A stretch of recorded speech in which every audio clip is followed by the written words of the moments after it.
এই হলো গুয়াঞ্জো বায়ুন আন্তর্জাতিক বিমানবন্দর। বিমানবন্দরে নামার পরেই প্রথমে হচ্ছে এই বায়োমেট্রিক ফিঙ্গারপ্রিন্ট স্ক্যানারের কম্পিউটার পেয়ে যাবেন। এখানে আপনারা নিজেদের ফিঙ্গার নিজেরা দিয়ে একটা টোকেন সংগ্রহ করবেন। ওই টোকেনটা ইমিগ্রেশন অফিসে জমা দিলে আপনাদের ফিঙ্গার কমপ্লিট হয়ে যাবে। এক্সট্রা কোনো ভেজালের প্রয়োজন নেই। দেন তারপর হচ্ছে এয়ারপোর্টটা কতক্ষণ ঘুরে দেখি। তারপর হচ্ছে এখানে মেট্রো স্টেশনের দিকে রওনা দিই। এখানে ২ টা স্টেশন রয়েছে, নর্থ ও সাউথ। ২ টা স্টেশন থেকে টিকিট কেটে আপনারা মেট্রোতে উঠে যেকোনো জায়গায় যেতে পারবেন। আমি সানিয়ানের দিকে যাব। আর এখানে আরেকটা কথা বলে রাখি, সেটা হচ্ছে যে ঢাকা হজরত শাহজালাল আন্তর্জাতিক বিমানবন্দর থেকে এক ভাইয়ের সাথে আমার পরিচয় হয়। এইখানে আসা পর্যন্ত ওই ভাই আমাকে অনেক সাপোর্ট দেয়, অনেক ভরসা দেয়। কিন্তু এখানে আসার পর ওই ভাই হচ্ছে ইমিগ্রেশন পার হইতে পারে না, আমি ঠিকই পার হয়ে যাই।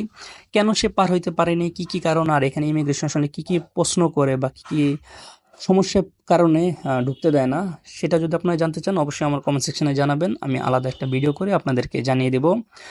তো আমি হচ্ছে মেট্রো স্টেশনের টিকিট কেটে এখন হচ্ছে মেট্রোর জন্য দাঁড়িয়ে আছি।